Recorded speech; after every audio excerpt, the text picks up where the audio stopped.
बाबा तुम कितने अच्छे हो, बाबा तुम कितने प्यारे हो। सच कहते हैं हम एक तुम ही अपनी आँखियों के तारे हो। बाबा तुम कितने अच्छे हो, बाबा तुम कितने प्यारे हो।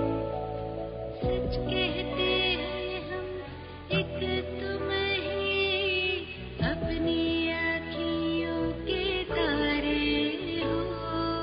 बाबा तुम कितने अच्छे हो।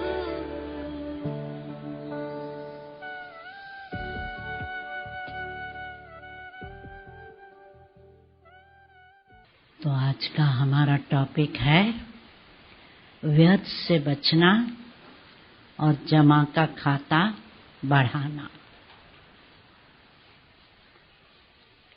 तो इस संगम युग में बाबा ने हमें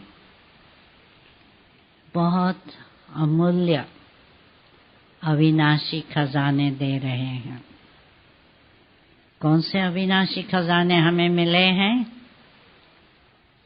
श्वास, संकल्प, समय, कर्म, बोल, खुशी, ज्ञान और दुआएं।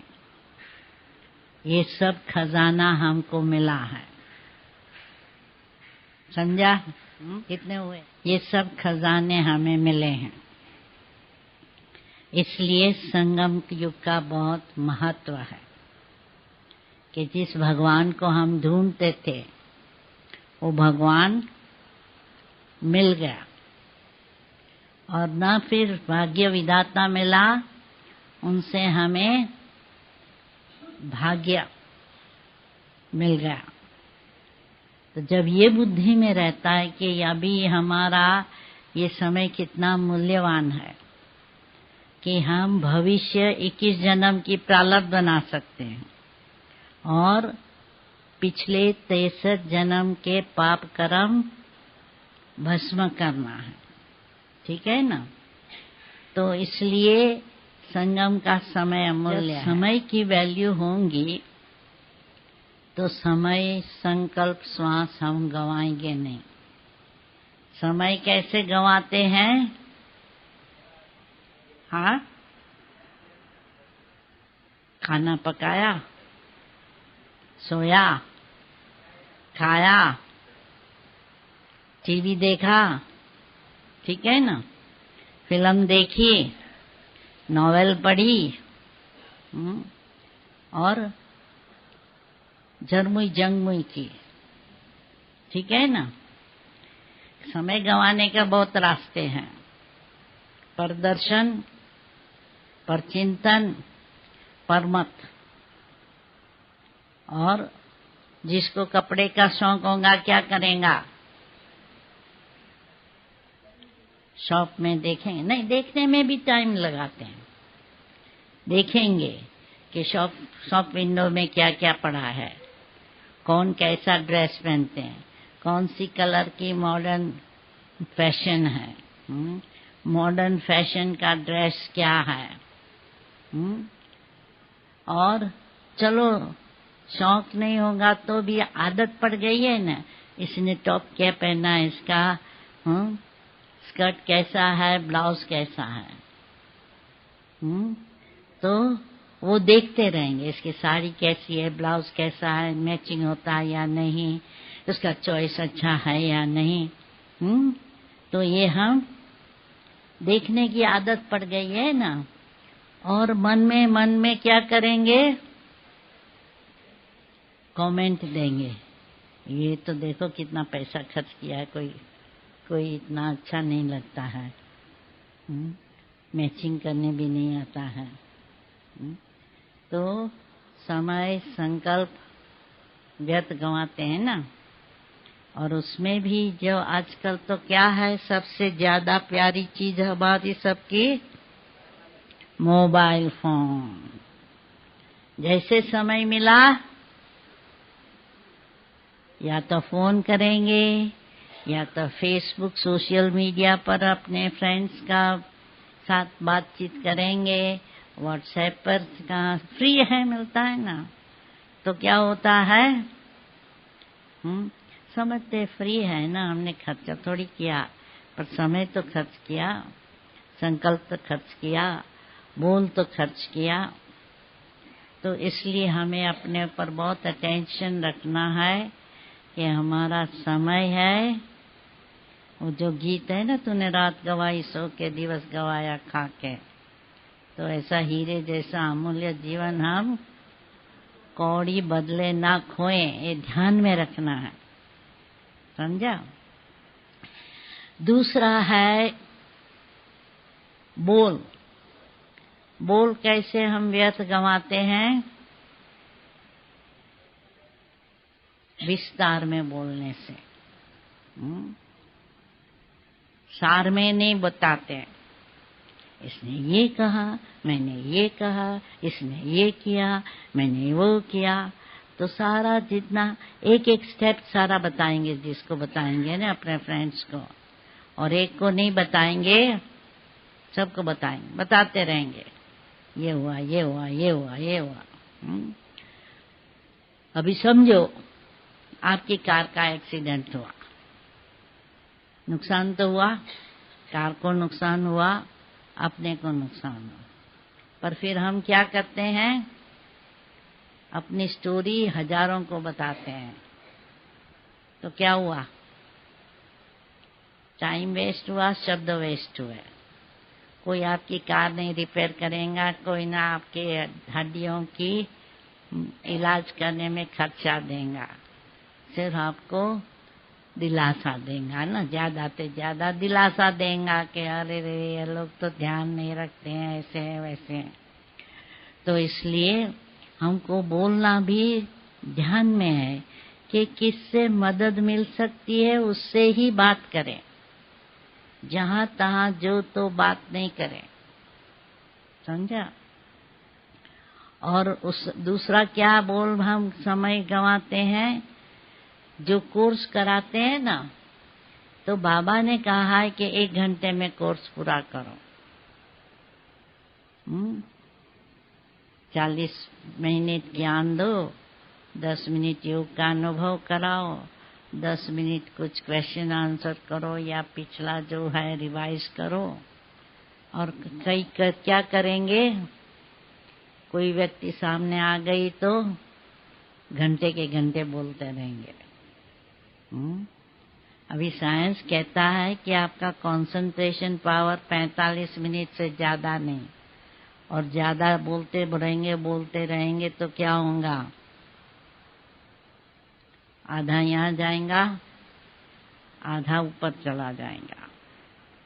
इसलिए बोलने में भी हमको ध्यान रखना है कि एक तो बोल द्वारा किसी को हम दुख न पहुंचाएं, जरूरी है, उससे ज्यादा हमको बोलना नहीं है।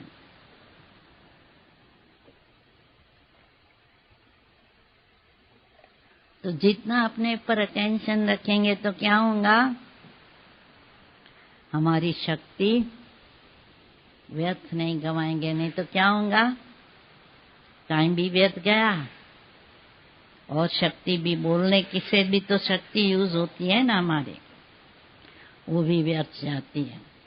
इसलिए हमको ये देखना है, समय, संकल्प, बोल और कर्म।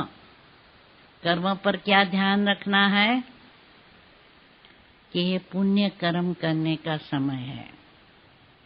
पुण्य कर्म किसको कहेंगे,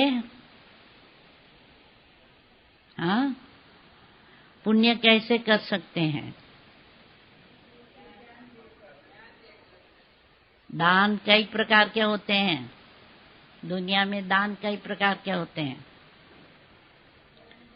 धन दान, वस्त्र दान, अन्न दान, भूमि दान, गौ दान, ज्ञान दान।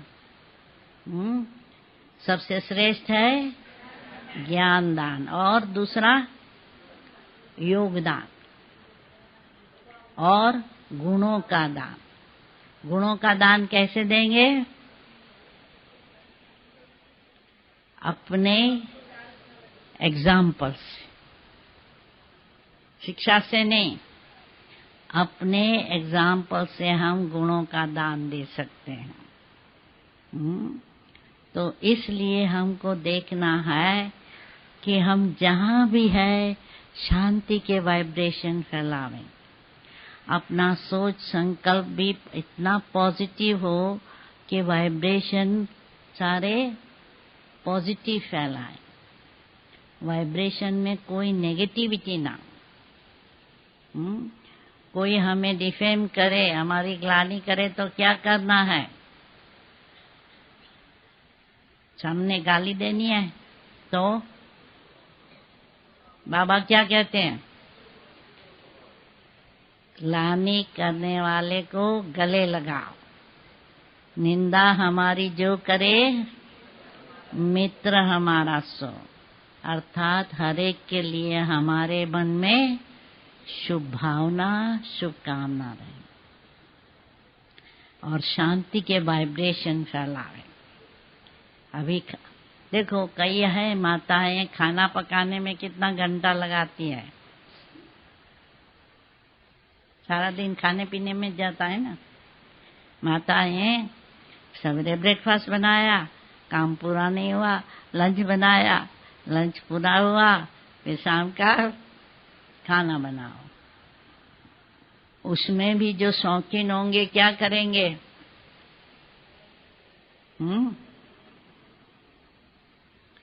देखो, रोज तो हम दाल रोटी खाते हैं, परंतु कोई है वो क्या करेंगे?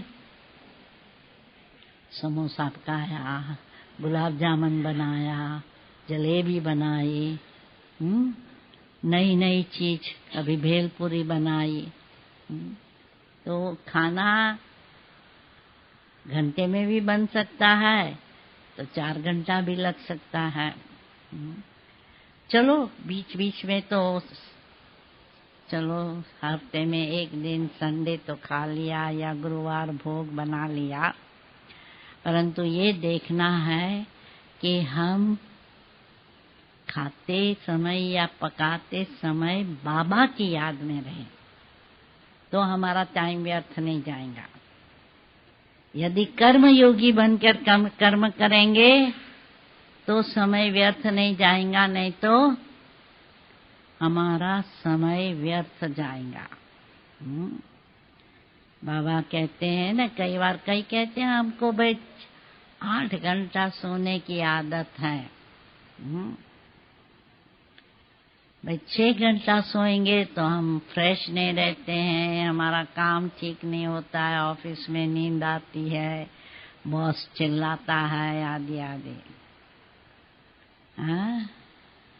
तो इसलिए कहते हैं हम ज्यादा सोते कोई पाप थोड़ी करते हैं। तो बाबा क्या कहते हैं? पाप नहीं करते, पुण्य करते हैं क्या? चलो दुख किसी को नहीं दिया, किसी को सुख दिया। तो इसलिए हमको ये ध्यान में रखना है, जो बाबा ने नियम मर्यादाएं बताई है उस पर ठीक चलना है। श्रीमत पर चलेंगे तो क्या होगा? माया के वश नहीं होंगे, नहीं तो माया के वश हो जाएंगे। तो इसलिए हमको देखना है हमारा कर्म भी ऐसे नहीं सारा दिन खाना पकाया, कपड़े सफाई किए, धुलाई किए, प्रेस किए, घर साफ किया, ये किया, बस काम पूरा हो गया। नहीं, हमें अपनी पढ़ाई भी पढ़नी है, योग में भी रहना है और कुछ न कुछ सेवा भी करनी है, तब हमारा जमा का खाता बढ़ेगा ना। नहीं तो चलो घर वाले तो खुश हो जाएंगे, आप रोज उनको समोसा पकौड़ा खिलाएंगे तो घर वाले तो खुश हो जाएंगे, परंतु ये देखना है कि हमको दान पुण्य भी करना है। सिर्फ घर वालों को खुश नहीं करना है। पुण्य किसको कहेंगे? घर वालों को खुश करने में पुण्य नहीं कहेंगे, वो तो कर्मों का हिसाब किताब हो गया। पुण्य किसको कहेंगे? दान पुण्य दुखी को, गरीब को, जिसको जरूरत है उसको जब मदद करेंगे तब हमारा पुण्य का खाता बनेगा। तो इसलिए अभी हमको क्या करना है कि अपने आप को चेक करना है कि हम अपने जो ये अविनाशी खजाने बाबा ने 8-9 दिए हैं ना, वो हम ठीक यूज करते हैं। क्योंकि कहते हैं, इंग्लिश में कहते हैं यूज और लूज। जो यदि आप उसको इस्तेमाल नहीं करेंगे तो गंवा देंगे। इसलिए जो मिला है उसको दान दो। बाबा आज भी कहते थे, ऐसे नहीं सिर्फ ज्ञान लेके आप खुश हो जाओ कि हमको ज्ञान मिला, और जो मिला है उसका दान दो, औरों को मदद करो, तब ये आपका पुण्य का खाता बनेगा। बहने तो बाबा ने हमें नियम बताया है, संपूर्ण निर्विकारी बनना है। कोई भी विकार के वश हो जाएंगे तो क्या होंगे? हमारा नेगेटिव खाता बन जाएगा। चाहे क्रोध है, चाहे लोभ है, कोई अलबेलापन है। अलबेलापन होगा तो क्या होगा? अलबेली आलसी होंगे न, कहेंगे अच्छा आज तो अमृत वेला नहीं करेंगे, सारा दिन तो योग करना ही है ना, अमृत वेले उठकर जुटका खाएं, इससे तो सोए रहें, कम से कम फ्रेश तो रहेंगे। तो वो अलबेले ऐसे नेगेटिव ख्याल करके अपनी पुरानी आदत चलाते रहते हैं। परंतु अभी हमको क्या करना है? उमंग उत्साह में रहना, तो फिर सुस्ती नहीं आएंगे।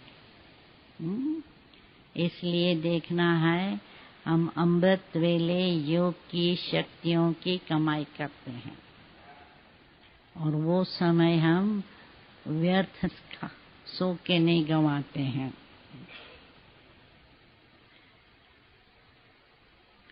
फिर दूसरा जो बाबा ने नियम बताया है, पढ़ाई जरूर करो रोज। तो ये भी देखना है, सेंटर पर जा सको तो बहुत अच्छा है। सवेरे जाओ, शाम को जाओ, दिन में जाओ, क्योंकि सेंटर पर इंडिया में तो बहनें रहती ही है। आपको पढ़कर नहीं सुनाएंगी तो मुरली खुद भी पढ़ सकते हैं, बाबा के कमरे में जाकर योग कर सकते हैं। परंतु इत्फाक नहीं जा सकते हैं तो आजकल तो पीस ऑफ माइंड पर सुन सकते हैं, अपने मोबाइल पर भी तो कोई भी भाषा में सुन सकते हैं। तो आजकल बाबा ने और साइंस ने बहुत फैसिलिटी दे दी है, इसलिए मुरली एक दिन भी मिस ना हो। अपना नियम, खान पान की शुद्धि, उसमें भी जरा भी ऊपर नीचे ना हो कि भाई उसने बहुत प्यार से कहा इसलिए मैं खा लिया। नहीं, शुद्ध सात्विक भोजन, बाबा की याद में पकाया हुआ खाना खाना है। और बाबा कहते हैं ना कि जैसे बिच्छू है, क्या करता है? सॉफ्ट चीज देकर डंक लगाता है, उसमें अक्ल है। ऐसे हमें भी क्या करना है? हर एक की नस देखनी है, पल्स फील करके उनको ज्ञान देना। चलते फिरते जहां भी मिले ज्ञान दो, अपना नियम बनाना। क्योंकि शुरू में तो बाबा कहते थे मुरली सुने बिगर ब्रेकफास्ट नहीं करना है, ज्ञान देने बिगर खाना नहीं खाना है। तो बस स्टॉप पर खड़े हो तो आसपास जो खड़े हैं उन्हों से बातचीत करना शुरू कर दो और कुछ न कुछ ज्ञान दो। पर्चा हाथ में रखो। सब पर्चे लेके फिरते हैं, जब बाहर जाते हैं अपनी बैग में रहते हैं पर्चे। तो बाबा तो क्या कहते थे, जो अपने साथ साधन नहीं रखते हैं सेवा के, वो क्या है मालूम है? बाबा क्या टाइटल देते थे? हजाम। जैसे हजाम में बहुत अक्कल नहीं होती है ना, रास्ते पर बैठकर बाल काटते रहते हैं। उसको बहुत ट्रेनिंग नहीं लेनी पड़ती। आजकल तो हेयर ड्रेसर को तो बहुत ट्रेनिंग लेनी पड़ती है और बहुत कमाते हैं, पर पुराने जमाने में हजाम को है बस माँ बाप से सीख लिया और काम करते रहते थे। तो इसलिए देखना है कि हम जहाँ भी जाए अपने साथ पर्चा जरूर हो और सेवा करो। जो अड़ोस पड़ोस आजू बाजू में जो बैठे हैं उन्हों की, तो अपना चार्ट चेक करना है। रोज देखना है कि आज सारे दिन में कितना पुण्य किया, कितना योग की कमाई की। लक्ष्य रखो। जब योग में बैठते हो लक्ष्य रखो कि आज हमें अपने में ये शक्ति भरनी है। अपनी जो कमी है उस कमी को भरते रहो।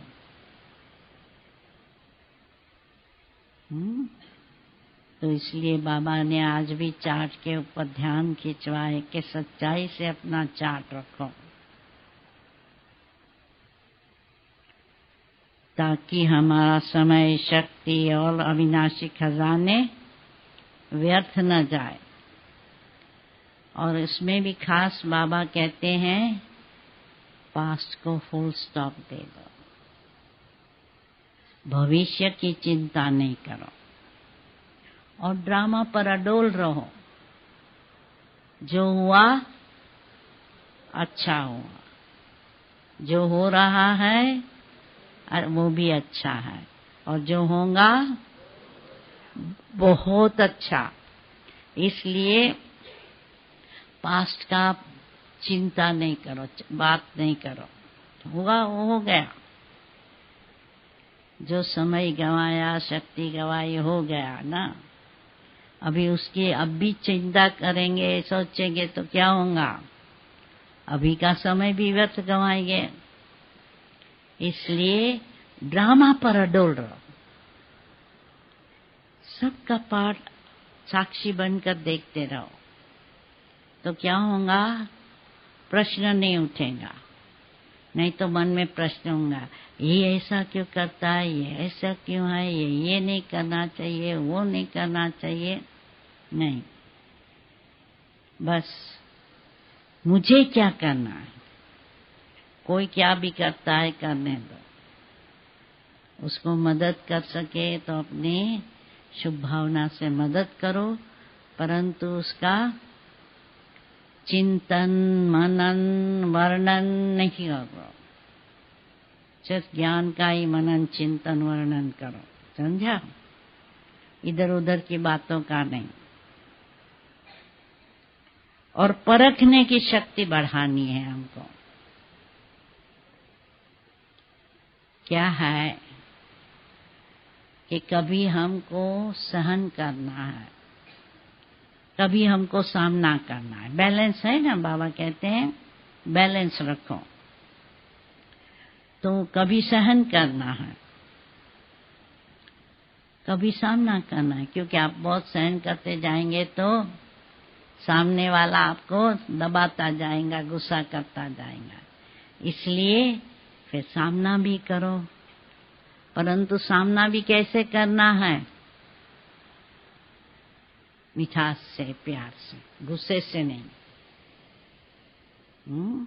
झगड़ा नहीं करना है, परंतु मिठास से, प्यार से अपनी अवस्था एक रस रखकर बातचीत करनी है।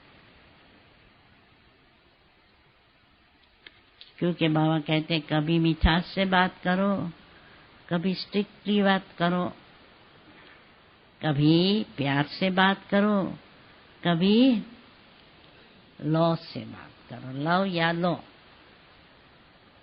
स्ट्रीट या स्ट्रिक्ट।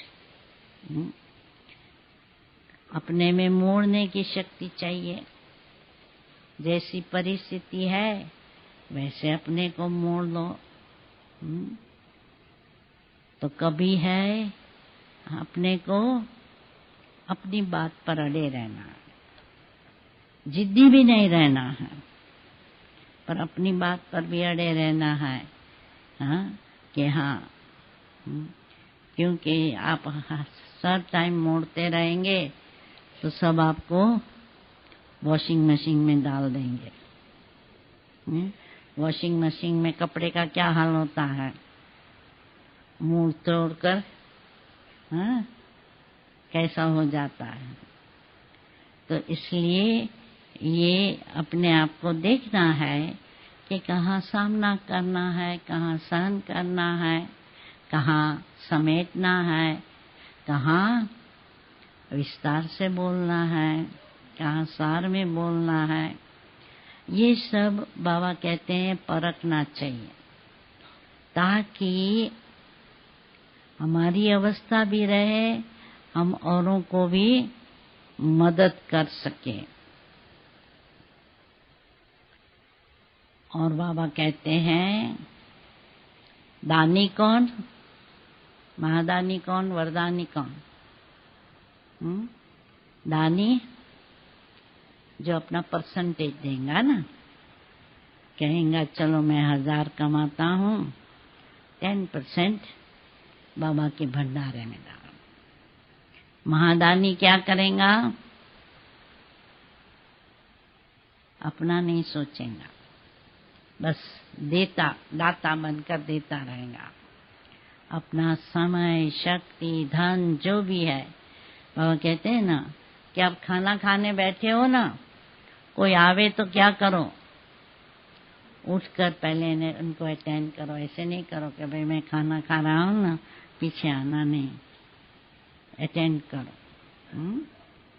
तो इसलिए महादानी बनना है कि अपना न ख्याल करके पहले औरों को मदद करो।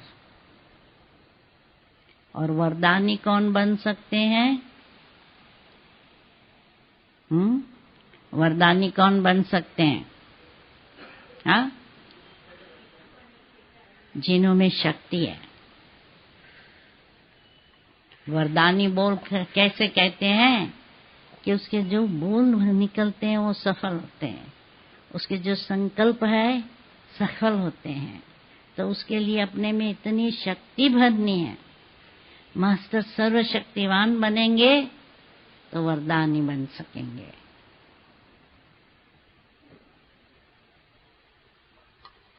तो इसी रीत से अपने आप को चेक करना है कि मैं सिर्फ अपने घर वालों को नहीं मदद करता हूँ, विश्व कल्याणी बनना है मुझे। तो ये इसलिए अपना सब कुछ सफल करना है, जो भी हमारे पास है सफल करो। तो बाबा कहते हैं सफलता पाएंगे।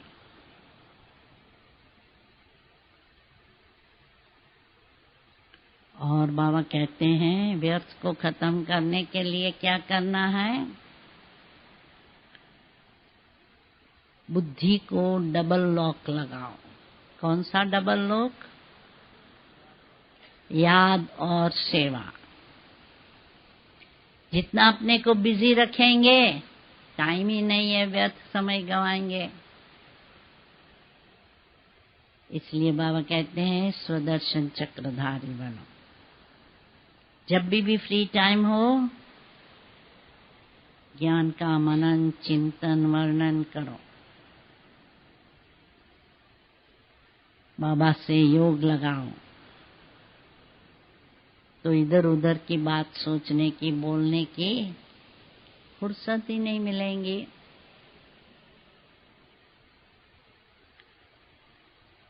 तो इसलिए हमको ये अपना ध्यान रखना है, हाँ, कि हम कोई भी विकार के वश न हो जाए, क्रोध के वश न हो। इसलिए कौन सी शक्ति चाहिए? हाँ, सहन करने की शक्ति। जितना सहन करेंगे तो गुस्सा नहीं आएगा। दूसरा गुस्सा क्यों आता है? अहंकार। जिसको अहंकार है ना, अपनी पोजीशन का, अपने एक्सपीरियंस का, जैसे माँ बाप समझते हैं हमने तो आपसे ज्यादा दिवाली निकाली है ना, आप क्या समझते हो आजकल के बच्चे? हाँ, तो उसको अहंकार होता है अपने एक्सपीरियंस का। किसी को अपने ब्यूटी का अहंकार होगा। तो इसलिए जब अहंकार है तो क्या होगा? दूसरों का अपमान करेंगे ना, कि मैं ब्यूटीफुल हूँ, तुम तो काली हो, मोटी हो। तो वो दूसरों का अपमान करेगा। तो इसलिए देखना है कि हमारे में नम्रता हो। अहंकार को छोड़ने के लिए नम्रता धारण करनी है। दूसरा, अहंकार को छोड़ने के लिए सहनशीलता। तीसरा, हमारे में प्यार होगा तो गुस्सा नहीं करेंगे ना। देखो, माँ बाप का कोई जाड़ा बच्चा लाडला होता है तो क्या करेगा? उसको गुस्सा नहीं करेगा, दूसरे पर गुस्सा करेगा कि तुमने क्यों किया। तो इसलिए हमारा जब सबके साथ आत्मिक प्यार होगा तो गुस्सा नहीं करेंगे, प्यार से समझाएंगे। समझाना जरूर है, कोई गलती करता है समझाओ, पर प्यार से, गुस्से से नहीं। गुस्से से क्या करेंगे? आपने गुस्सा किया वो तो शांत हो जाएगा बच्चा, पर आप जैसे भी यहाँ पीठ फेरेंगे अपना दंगा फसल करना शुरू कर देंगे। इसलिए ये ध्यान रखना है हमारे में ये सब शक्तियाँ आती जाए। तो अंतर्मुक्त होके चेक करेंगे कि क्यों गुस्सा आता है, तो फिर गुस्सा त्याग कर सकेंगे। नहीं तो गुस्से के कारण हम पाप का खाता बढ़ाएंगे, क्षमा का खाता नहीं बढ़ेंगे। दूसरा विकार है लोभ। लोभ को छोड़ने के लिए क्या चाहिए?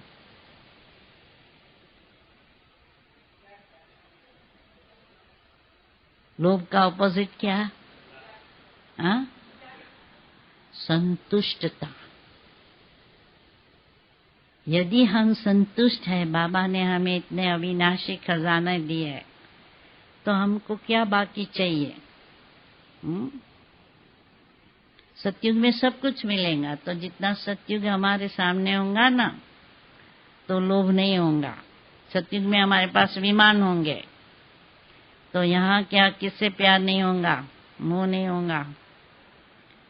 कार, मोटर बाइक, साइकिल, अभी क्या है, हर एक का मोह पड़ जाता है। नहीं, हर एक की अपनी चीज होती है तो मोह पड़ता है कि मेरा है, मेरे को हाथ नहीं लगाना। और कोई हाथ लगाता है जरा भी उस पर कुछ क्रैश होता है, क्रैक होता है, तो कितना दुख होता है कि मेरी चीज क्यों खराब की। तो इसलिए सतयुग की बाबा के वैभव याद रखो। कितना खाना देंगे, 36 प्रकार के भोजन मिलेंगे। तो यहाँ की टोलियों में लोभ होगा? ब्राह्मणों का क्या होता है? सबसे ज्यादा लोभ होता है टोलियों में और कपड़ों में होता है ना। उन दिनों में तो हमको बाबा कहते थे कि श्री राम की साड़ी चाहिए, अभी नायलॉन की साड़ी चाहिए। तो ये देखना है कि हमारा लोभ ना हो नहीं तो लोभ के वश भी झूठ बोलते हैं, चोरी करते हैं, ठगी करते हैं। तो इसलिए ये देखना है कि हम संतुष्ट रहिए। बाबा ने हमें सब कुछ दिया है, क्या बाकी रहा। गीत गाते हैं ना, पाना था सो पा लिया, बाकी क्या रहा। तो इसलिए जितना ये बुद्धि में होगा, बाबा ने हमें सब कुछ दे दिया, लोभ नहीं रहेगा। मेरा कुछ नहीं, सब कुछ बाबा के हवाले कर दो, तो मुंह नहीं पड़ेगा ना। नहीं तो मुंह पड़ता है। विशेष क्या होता है, किसमें मुंह होता है सबसे ज्यादा? परिवार में, माँ बाप का बच्चों में, बच्चों का माँ बाप में, पति का पत्नी में, पत्नी का पति में, मित्र संबंधियों में मोह होता है, किसी का अपने साधनों में मोह होता है, किसी का अपनी सुविधाओं में मोह होता है। तो इसलिए देखना है कि हम नष्टो मोहा रहें। नहीं तो मोह के वश क्या करेंगे, किसी को फेवर करेंगे ना, तो दूसरा नाराज होगा। आज आप एक बच्चे के लिए ज्यादा प्यार है या मोह है, तो दूसरा बच्चे को ईर्ष्याएंगे ना कि मम्मी तो देखो इसके लिए ये अच्छा लाती है और हमारे लिए नहीं लाई। तो इसलिए ये देखना है कि हमारा किसी में मोह न हो। नहीं तो हम दुख देंगे, किसी को दुख देंगे तो पाप का खाता। इसलिए सबको सुख दो, दो मीठा शब्द बोलेंगे, उनको कुछ आश्वासन देंगे, तो भी हमारा पुण्य का खाता जमा होता जाएगा। तो इसलिए अपने शब्दों पर बहुत ध्यान रखना है कि हम ऐसा कोई शब्द ना बोले जिससे औरों को दुख पहुंचे। तो अपने शब्दों पर ध्यान रखो, अपने सोच पर ध्यान रखो कि ये सोचना जरूरी है या नहीं। कर्तव्य पर भी ध्यान रखो कि ये करना जरूरी है या नहीं। हम आपको मिसाल देवें, हमारे पास फिजी में एक माता थी, और विदेश में तो क्या है, नौकर चाकर नहीं होते थे। उसके अपने 2 बच्चे थे और 2 भतीजे भी गांव से उसके पास रहे थे शहर में। तो क्या करती थी, मतलब 4 बच्चे और 2 खुद 6, तो 6 जनों का ब्रेकफास्ट बनाना, खाना पकाना, सफाई करना, बर्तन साफ करना, कपड़े धुलाई करना। चलो कपड़े मशीन में तो डाल दिए, और मशीन में से निकाल के फिर रस्सी पर भी तो डालना होता है, फिर रस्सी पर डालकर उसको समेटना होता है, सूख जाए तो। फिर आंगन साफ करना, घर साफ करना, और फिर टाइम मिला तो पति की शॉप में जाकर उसको मदद करना। उसके पति की खुद की शॉप थी, सीडी और वीडियो सब बेच रहा था, तो उसको जाके मदद करना। तो क्या हो गया, सवेरे 4 बजे से रात को 10 बजे तक काम काम काम। न अमृत वेला के लिए बैठेंगी, न मुरली के लिए बैठेंगी, और कुछ नहीं। तो न स्व सेवा न औरों की सेवा। तो क्या हो गया, ज्ञान लेके भी कमाई नहीं की, कुछ जमा नहीं किया। तो इसलिए ऐसे नहीं करना, क्योंकि जो समझो संसारी बातों में जो पहले करते आए ना, क्योंकि कई बार हमारी क्या आदत हो गई है, शुरू से करते आए ना, तो ज्ञान में आकर भी वही करते रहते हैं सारा दिन। तो क्या हुआ, कमाई नहीं हुई। और घर वाले को तो अंगुली दो तो हाथ खींच लेंगे ना, वो तो कहेंगे ये भी करो मम, तुम अभी तक ऐसे ये करती रहती थी, अभी यही करो। और विदेश में तो क्या करते हैं, जवान बच्चे हैं ना, वो भले बाहर भी रहेंगे परंतु सैटरडे आकर गंदे कपड़े की बास्केट मम्मी को दे जाएंगे कि मम्मी ये जरा धुलाई कर देना, मैं नेक्स्ट सैटरडे आकर ले जाऊंगा। तो ऐसे देखना है कि हमको अपनी कमाई जरूर करनी है, अपनी सेवा जरूर करनी है। पीछे टाइम मिला तो भले बाल बच्चों को करते रहो, लेकिन जैसे मैंने कहा कि आज है लोग ऐसे हैं कि आप उसको अंगुली देंगे तो पूरा हाथ खींच लेंगे।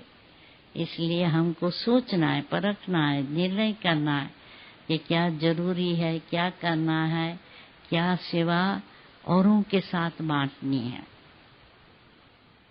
जैसे सेंटरों में भी शुरू में हम क्या करते थे, एक दो बहन होती थी उसको सब कुछ करना होता था। खाना भी पकाओ, सफाई भी करो, क्लास भी कराओ, लिटरेचर भी बेचो, उसका हिसाब भी रखो, सब कुछ करते थे। पर अभी तो कई ब्राह्मण हो गए तो सेवा बांट देने से क्या होगा, सेंटर वाली बहनों को थोड़ा योग में बैठने का, क्लास करने का, क्लास का प्रिपरेशन करने का टाइम मिलेगा। तो इसीलिए से देखना है कि बच्चे बड़े हैं, उन्हों को भी ड्यूटी अपनी बांटनी है। विदेश में तो कोई माताएं बहुत होशियार होती है। हमारे पास एक युगल था, दोनों ज्ञान में थे, दो छोटे बच्चे थे। एक बच्चा था 1 साल का और एक बच्ची थी 4 साल की। अभी माता थी ना थोड़ी इंडिपेंडेंट थी, तो उसने क्या कहा पति को, एक दिन आप क्लास में जाएंगे, एक दिन मैं जाऊंगी।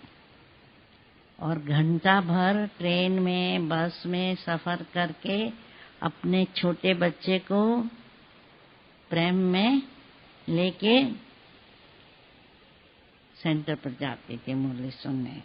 और पति है 4 साल की बच्ची को तैयार करके स्कूल में भेजकर काम पर जाएगा। तब तो पढ़ाई पढ़ सके ना, नहीं तो कहेंगे छोटा बच्चा है तो माताएं बिचारी घर में पड़ी रहे और पति आराम से। तो ये नहीं। अपना जितना हमारे पास न्यूजीलैंड की माताएं 40 साल के ऊपर की है, जब देखा कि हमको क्लास में आना है, ड्राइविंग भी कर तो आ नहीं सकती क्योंकि इतना सवेरे बस मिलती नहीं है, और पति को तो फुर्सत नहीं है या घर वाले काम पर जाते हैं, सभी ने ड्राइविंग सीख लिया। 40-50 साल की माता भी ड्राइव करके आ जाती क्लास में, क्लास मिस नहीं करती। तो इसलिए क्या है कि ये देखना है कि स्व सेवा भी होती है, औरों की सेवा भी होती है। सिर्फ अपना लौकिक कार्यक्रम में और लोक लाज में अपना समय गंवाना नहीं। और उसमें भी देखना है क्या है कि इंडिया में तो क्या करेंगे, अचार बनाएंगे तो भी अड़ोसी पड़ोसी मिलकर करते हैं। अभी भी करते हैं कि नहीं? अभी नहीं बनाते, अभी तो रेडीमेड खरीदते हैं। पापड़ भी नहीं बेलते हैं। हमारे पुराने जमाने में हल्दी भी घर में पीसते थे, मिर्ची भी घर में पीसते थे, धनिया भी घर में बनाते थे, और गुंदे का अचार, केरी का अचार सब मिलजुल के बनाते थे। तो उससे क्या होता था, एक दो को मदद करते थे, और एक मदद करता है तो फिर दूसरों को भी मदद करने जाना पड़ता है। और शादियों में भी तो ऐसे होता है ना कि आप यदि कहेंगे मैं तो शादी में आपके घर में नहीं आएंगे क्योंकि हम तो समझते शादी बर्बादी है, हाँ, तो सामने वाले क्या कहेंगे, आप नहीं आए, अभी हम देखते हैं आपके घर शादी होती है लड़की के तो कौन आएंगे आपके घर। तो इसलिए क्या होता है, कभी कभी लोक लाज के लिए करना पड़ता है। परंतु ये बाबा कहते हैं जहां भी जाओ, पार्टी में जाओ, शादी में जाओ, जहां भी जाओ, बाबा का संदेश दो। ऐसे नहीं कि शादी में गए तो फिर गाम गप्पा करना बैठ जाओ, फलाना मर गया, फलाना जिंदा है, फलाने ने शादी की, फलाना विदेश गया, ये सब नहीं। तो इसलिए हमको ये देखना है, जब फालतू बातें होती है ना, हियर नो इविल, टॉपिक बदल दो और सेवा करो। तो इसलिए जहां भी जाओ ये समझो हमको कुछ सेवा करनी है। इसलिए रिंग या बैज पढ़ाओ ताकि पूछे ये क्या है। अपना नियम कि हमको जहां तहां खाना नहीं है, फिर पूछे तो सेवा करना शुरू कर दो, क्यों नहीं खाते हैं। तो इसी से लक्ष्य रखने से क्या होगा, अपना जमा का खाता बढ़ाते जाएंगे और व्यर्थ का खाता होने नहीं देंगे। जितना ज्ञान योग में स्थित होंगे ना, तो हम चेक करते रहेंगे कि ये जरूरी है या नहीं, इससे हमारा समय व्यर्थ तो नहीं जाता। ये चेक करना है। विज्ञान की नजर से हमको देखकर अपने आप को समझना है, ये अविनाशी कमाई का समय है, सोने का समय नहीं। क्योंकि कहा ना, जिन सोया तिन खोया। पढ़ेंगे लिखेंगे तो होंगे नवाब, रुलेंगे फिरेंगे तो होंगे खराब। तो इसलिए हमको बाबा की सब बातों को सिर्फ बुद्धि में नहीं रखनी है, जीवन में लानी है। अच्छा, 2 मिनट बाबा की याद में बैठे। सफल कर लो सांसें अपनी, परम पिता को याद कर। सफल कर लो सांसें अपनी, परम पिता को याद कर। व्यर्थ न जाए जीवन अपना, व्यर्थ न जाए जीवन अपना, पल पल को आबाद कर। सफल कर लो